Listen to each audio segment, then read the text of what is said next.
place, northwest of Ireland, with my super value bags in the back and the wood chippings from the chainsaw. And I would like you to say welcome to this ministerial department. As Ireland's Minister for Disintegration, I have a message for the people of Ireland. Everything has to be taken down. I have come to the conclusion that the primary issue and what's wrong with the Irish people is we're Irish. Now, I don't mean that there's something wrong with us because of our ethnic background or something, but because we have assumed things about ourselves and beliefs about ourselves in an Ireland that no longer exists and is irrelevant in the present era and won't save us going forward. So as the Minister for Disintegration, I would like to put forward the current proposals. The first one is to actively encourage, and as Irish Minister for Disintegration, I'm also hoping that my colleagues in other Western nations also take on these ideas, these concepts, these frameworks. The first one is an active desire for balkanization. And you may say, oh, but I watched all these Coca-Cola ads growing up with all these different people from different races, and they like to teach your world to sing. I saw all, We Are the World being sung by Band Aid. And how isn't that a noble thing that we all together? Didn't balkanization lead to wars in the East? Au contraire, the European Union being jealous of a successful alternative EU in the East, i.e. Yugoslavia, and also NATO needing something to justify its existence after the Soviet Union fell, was the ones who destroyed Yugoslavia. It was the ones who stoked all the problems there. Why? Well, because Lord Carrington and all these other cretins went over there with the express thing of smashing the country up into its initial states. So, what is the ideal, you say? The people that have flooded our nations are not going to come back. They're not going to go back. Okay? We can't get rid of them. Not going to happen. We get rid of some of them, but we won't get rid of most of them. Many of them are here for good. They're never going to integrate, not because there's something wrong with them, but because of social media. See, in the past, if you emigrated to a country, you didn't have a smartphone in your hand, and therefore you were forced to adapt to the prevailing culture of the country you came to. So if you were from Uzbekistan and you went to America in the 1980s, you had no choice other than to learn English and integrate. Nowadays, people live inside the smart world, okay? So this is why you could be living in a country like Ireland, like the UK, like America, like Canada for 20, 50 years and never learn a word of the local language, not even know anything about the local culture, because you are still living in your homeland and your home culture on the smartphone. So it's already been balkanized by technology. The global village created the global village idiot. The global deliverance. We're already living global deliverance. And everyone is the banjo player from Deliverance when they're holding up the phone, the smartphone, and looking at, they're reading everything. They're in Ireland and their phone is in Urdu or Somalian or Georgian or Albanian. What can you do about that? Nothing. We're stuck with that one. So, what do we do about that? We accept balkanization. We look at models such as, cultural theory in Eastern Europe, things that gave rise to the Austro-Hungarian Empire, where you could have a town where you could have a Slav living next to a Magyar, living next to a Germanic person, living next to an Italian person, all living on the same streets, Romanians, Serbians, Albanians, Catholics, Orthodox, Muslims, all living together, but they weren't all putting their arms around each other. They were all living independently of one another. And it worked because the Austro-Hungarian Empire just provided a administrative framework the police, the postal service, the railways, the army, education system, and so on. Otherwise, everyone continued to be Croatian, Italian, Slovenian, Hungarian, Romanian, etc., etc., etc. And it was fine, really, compared to, it was quite a model of integration. Why? Because no one cared about anyone else. This is the beauty of apathy. I'm going to explain to you about apathy now, right?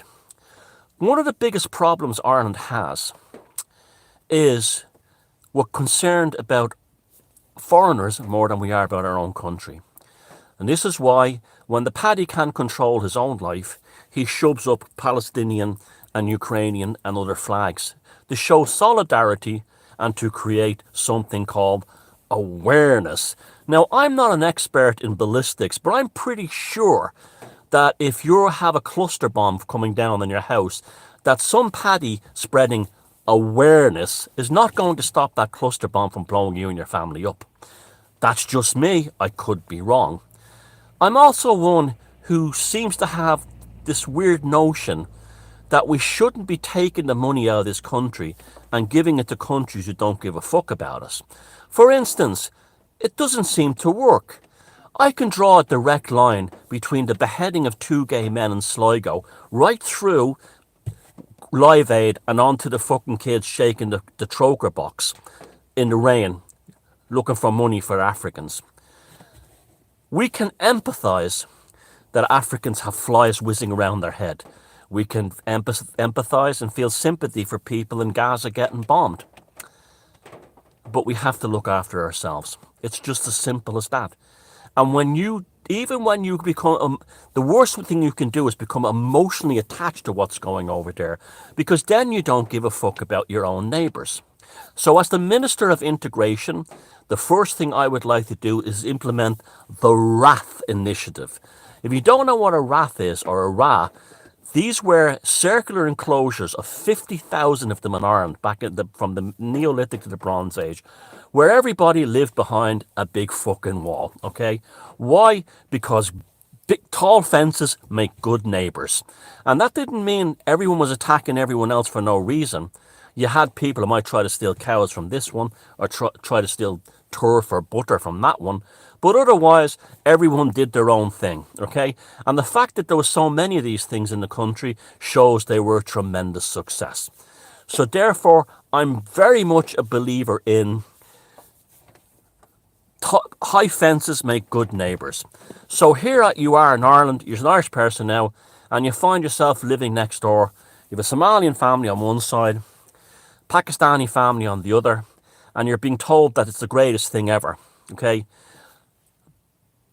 And you want it to be the greatest thing ever, okay? But it's not the greatest thing ever. But you can find a happy medium.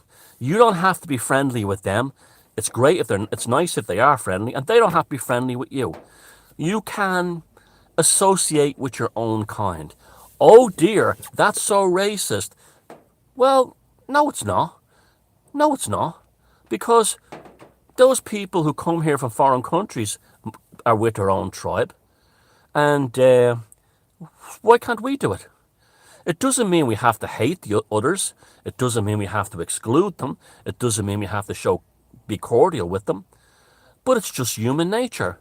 As Muhammad Ali said, jaybirds want to be with jaybirds. Sparrows want to be with sparrows.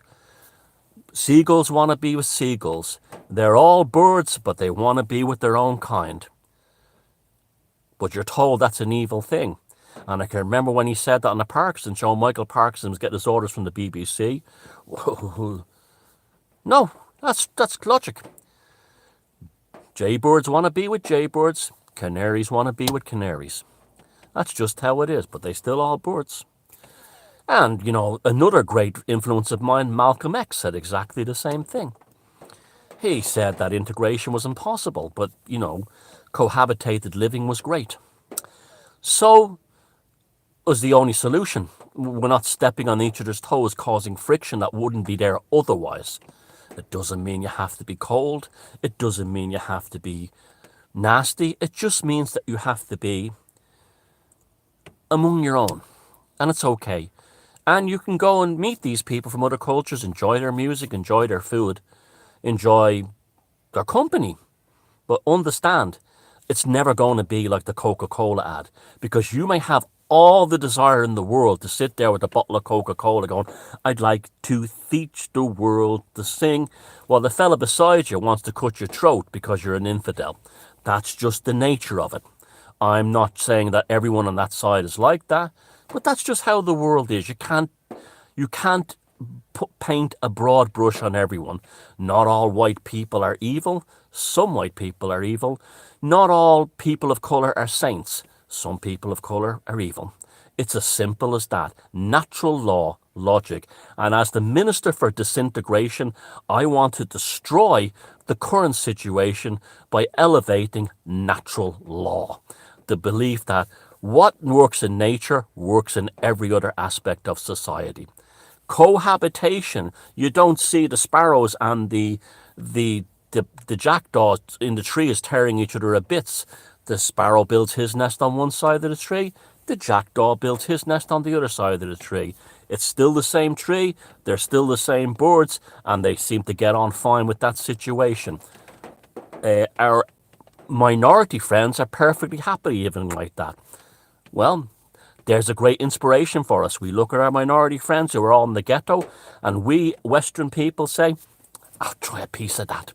Give me a bit of that balkanization, okay? Now, the left wing who thinks they can, the socialists and the commies who think they can get everyone together and have us all going, we shall overcome, they're leading us into a very dangerous place.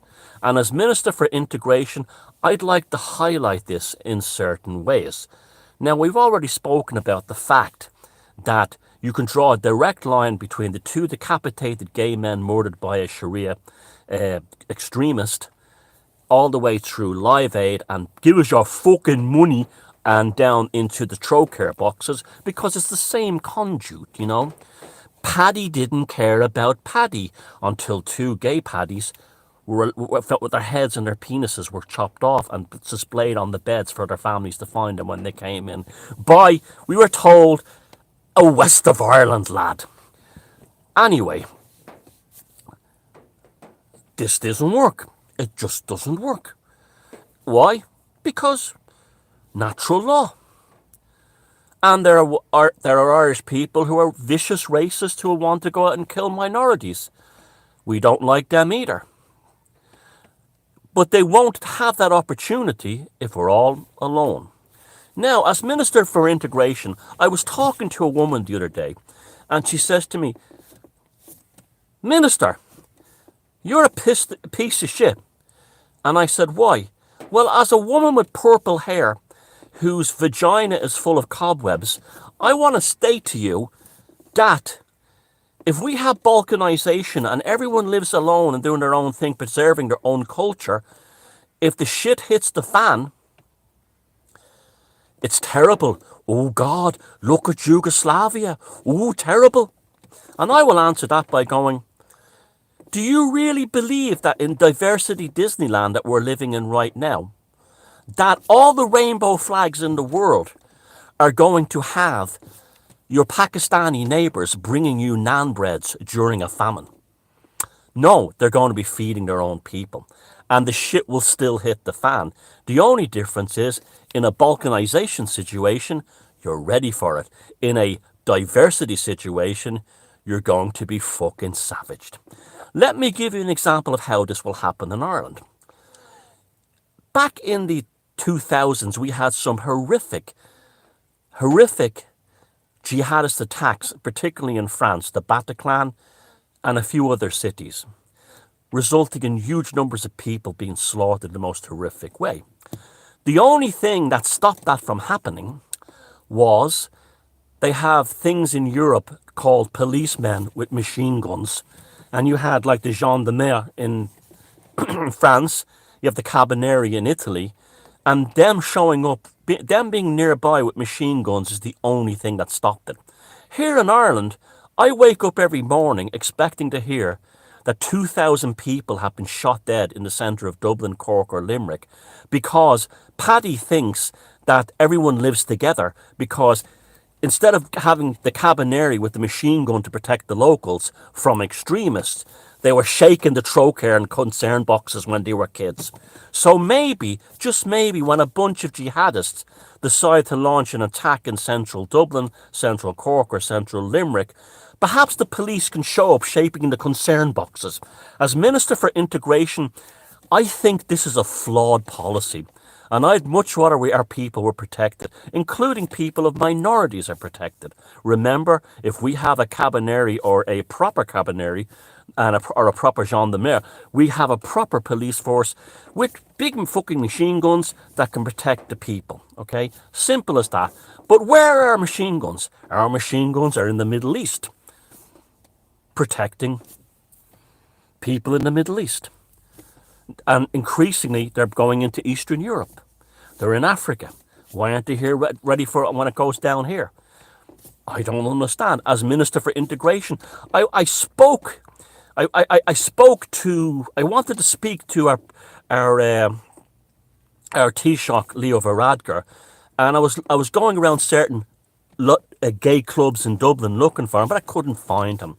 Because I said, Taoiseach, as Minister for Disintegration, what procedures are in place in case Ireland has a Bataclan type event or a Manchester Arena type event? Oh, I can hear the truthers going, oh, boy, satanic uniform, that didn't happen. No, it doesn't matter. Where are the protection for the Irish people and our immigrants who live here? There is none. Why? The same reason the Children's Hospital hasn't been finished and the Dublin Metro will never be built. Because we have a political class in this country that seems to think that every social, political, economic and cultural problem solved in Ireland will be solved by giving men access to abortion and tampons. As Minister for Disintegration, I would like to end that mindset and apply a more natural philosophy towards it and point out that men can't fucking have periods and men can't fucking get pregnant. But as Minister for Integration, I know my policies are not popular with a certain demographic in Ireland, namely the ones whose parents were the ones who sent their kids out with the trocar box going, help the little black babies, or went and watched Live Aid going, sure didn't we give the most money of any country during the Live Aid thing? Bob Geldof took a fucking a break from having his tongue up the royals' arse, right? And said to us, we're very proud of Ireland, you know, we were fucking desperate there, but the Irish, my people, they sent us the most money. They sent us the most money to fund the Ethiopian army, because that's all the fucking Live Aid did, right through to certain events. Now, I also wanted to find the Taoiseach, but I couldn't find him. I checked in the toilets of the gay bars and he was nowhere to be found. And I wanted to say to him, Taoiseach, there's other issues I want to mention here that I feel, as Minister of Disintegration and my department, you're not funding us enough. Can we disintegrate other things? And he'd say, like what? Well, wouldn't it be a good idea to educate people, children in school, about things other than men having tampons and stuff like that, and simple things like that, and let's build things, let's do things, let's get a proper army to protect us, let's create a culture where we can all be balkanized, like Yugoslavia on the Tito, or like the Austro-Hungarian Empire, where we can all live side by side, but not give a fuck about each other, okay? Now, central to my plan is our tourist policy. And our tourist policy is, what the fuck are you doing in my country? That's our tourist policy. You know the way, sure, Céad Míle Fáilte. 100,000 welcomes, 100,000 welcomes. It's our Irish tradition to open the door to a stranger. From our Christian tradition of giving our bed to the stranger. Except I have Georgian and Albanian gangsters living in my apartment building. But nevertheless, we are people that open our hearts. I would like to have replace Cade Meda Falcher with, what the fuck are you doing in my country? Now they would say, but Minister for Disintegration, wouldn't that destroy our tourist industry? Well, you look at France and you look at Italy and even countries like Denmark and even Spain, really, and they're not particularly open armed for the tourists, and they have a much bigger tourism industry than Ireland. So this patronising the foreigner, it doesn't really matter. If your country is nice and you still have a culture, they'll come. If it's safe, nice, and there's things to see and do, they will come. They don't give a fuck. They don't meet you anyway. They're in a tour bus or they're driving around in a car. So I would like to have, what the fuck are you doing in my country, as the central policy concerning immigration, tourism, outside investment, and foreign interjection in all those things. But they'll say, isn't that not parochial, xenophobic, and backward? And I'll go, not at all. Not at all. We won't be blocking ideas from other countries. We won't be blocking, if they're good ideas, things that can improve society. But we're not going to fucking take in things that, just because they're on a WEF press release. That's another one. As Minister for Disintegration, I would forbid anyone, any Irish politician or any public employee, right down to the guys who clean the toilets in schools, from membership of the WEF. And then they would say, but that's a terrible thing. Sure, we Irish are useless. We're fucking useless. Isn't that what we were told? That's what the Irish have been told since we were kids. Sure, we have to have the EU. We're useless. What did the posters say during the Lisbon Treaty? That if Ireland didn't throw its sovereignty into European superstate, Irish men would beat Irish women to death. I feel safer in Europe. So as Minister for Disintegration, I'm here to make an appeal to the people of Ireland. Stop being a fucking muppet. Thank you.